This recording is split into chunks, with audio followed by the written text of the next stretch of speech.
18 അടി ഉയരത്തിലൊരു ഭീമൻ റോക്കറ്റ് കാണാം. തിരുവനന്തപുരത്തെ ഒരു സ്കൂളിലാണ് GSLV മാർക്ക് 3 റോക്കറ്റിന്റെ മാതൃക നിർമ്മിച്ചിരിക്കുന്നത്. ഈ റോക്കറ്റിനുള്ളിൽ കയറുന്നതിനും ഇന്ത്യയുടെ ബഹിരാകാശ നേട്ടങ്ങളെ കണ്ടറിയുന്നതിനുമുള്ള സൗകര്യങ്ങളും ഒരുക്കിയിട്ടുണ്ട്. റിപ്പോർട്ടിലേക്ക്. നേതൃത്വത്തിൽ 18 അടി ഉയരത്തിലുള്ള റോക്കറ്റ് ഇവിടെ നിർമ്മിച്ചത്. ഒരു മാസം കൊണ്ടാണ് ഈ റോക്കറ്റിന്റെ നിർമ്മാണം പൂർത്തീകരിച്ചത്. ഇരുമ്പ് കമ്പികളും ലോഹത്തകിടുകളും മറ്റ് നിർമ്മാണ സാമഗ്രികളും ഉപയോഗിച്ചായിരുന്നു നിർമ്മാണം. പാലോട് ബിൽഡിംഗ് വർക്ക്ഷോപ്പിലെ പണികൾ തീർത്തതിനു ശേഷം സ്കൂളിലെത്തിച്ച റോക്കറ്റ് ക്രെയിനിന്റെ സഹായത്തോടെയാണ് ഇവിടെ സ്ഥാപിച്ചത്. റോക്കറ്റിന്റെ ഉൾവശത്ത് ഇന്ത്യയുടെ ഇതുവരെയുള്ള ബഹിരാകാശ നേട്ടങ്ങളുടെ ചിത്രങ്ങളും വിവരണങ്ങളും ഉൾപ്പെടുത്തിയിരിക്കുന്നു. കുട്ടികളിലെ ശാസ്ത്രാഭിമുഖ്യം വളർത്തുക, ഒരു വിജ്ഞാന സമൂഹത്തെ വാർത്തെടുക്കുക എന്നിവയായിരുന്നു ഇതിന് പിന്നിലെ ലക്ഷ്യം. ഈ റോക്കറ്റിൽ ചന്ദ്രയാൻ 1 തൊട്ട് ചന്ദ്രയാൻ 3 വരെയുള്ള എല്ലാ വിവരങ്ങളും ഫോട്ടോസും എല്ലാം ഉണ്ട്. ഞങ്ങൾ ഇതുവരെ പ്രതീക്ഷിച്ചിട്ടുണ്ടായിരുന്നില്ല ഇങ്ങനെ ഒരു റോക്കറ്റ് ഞങ്ങളുടെ സ്കൂളിന്റെ മുമ്പിൽ ഉണ്ടാകുമെന്ന്. ഇതിനുള്ളിൽ കയറാനും ഇതിലുള്ള കാഴ്ചകളെല്ലാം കാണാൻ നല്ല രസമുണ്ട്. എല്ലാവർക്കും റോക്കറ്റ് ഇഷ്ടമായി. ഞങ്ങൾ ടിവിയിലും വാർത്തയിലും മാത്രമേ ഇങ്ങനത്തെ റോക്കറ്റ് എല്ലാം കണ്ടിട്ടുള്ളൂ. സ്കൂൾ പ്രഥമാധ്യാപിക AS Sajida, science club convener Adarsh MP എന്നിവരുടെ ശ്രമഫലമാണ് ഈ കൂറ്റൻ റോക്കറ്റിന്റെ നിർമ്മാണത്തിന് പിന്നിൽ.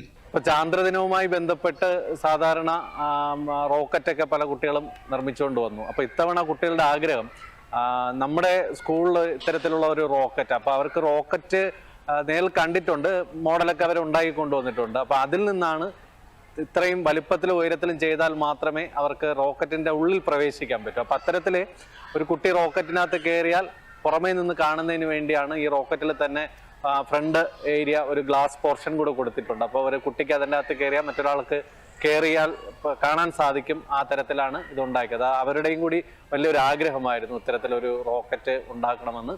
അപ്പോൾ ഇത് വളരെയധികം കൗതുകമാണ് കുട്ടികൾക്കുണ്ടായത്. ഇത് ഓരോ ദിവസവും അവർക്ക് വലിയ വലിയ ചിന്തകൾ ഇതിൽ നിന്നുണ്ടായി. തിരുവനന്തപുരം ISROയിലെ ഉദ്യോഗസ്ഥർ സ്കൂളിൽ സന്ദർശനം നടത്തുകയും വിദ്യാർത്ഥികളിലെ ശാസ്ത്രാഭിമുഖ്യം വളർത്തുന്നതിന് ബഹിരാകാശ ഗവേഷണവുമായി ബന്ധപ്പെട്ട ഒരു എക്സിബിഷൻ സ്കൂളിൽ നടത്തുവാനും തീരുമാനമായിട്ടുണ്ട്. ISROയുമായി ബന്ധപ്പെട്ട് അത് വലിയൊരു നേട്ടമാണ്. കാരണം നമ്മുടെ ഒരു ചെറിയ LP സ്കൂളിനെ സംബന്ധിച്ചപ്പോൾ ISRO എന്നൊക്കെ വിളിക്കുകയും അവരുടെ നാഷണൽ സ്പേസ് ഡേ ഇവിടെ വെച്ച് നടത്താമെന്ന് പറയുകയും ചെയ്യുക എന്ന് പറയുമ്പോൾ നമ്മുടെ സ്കൂളിനെ സംബന്ധിച്ച് വലിയ നേട്ടമാണ്. നഗരത്തിലെ സംസാര വിഷയം ഇപ്പോൾ ഈ റോക്കറ്റാണ്.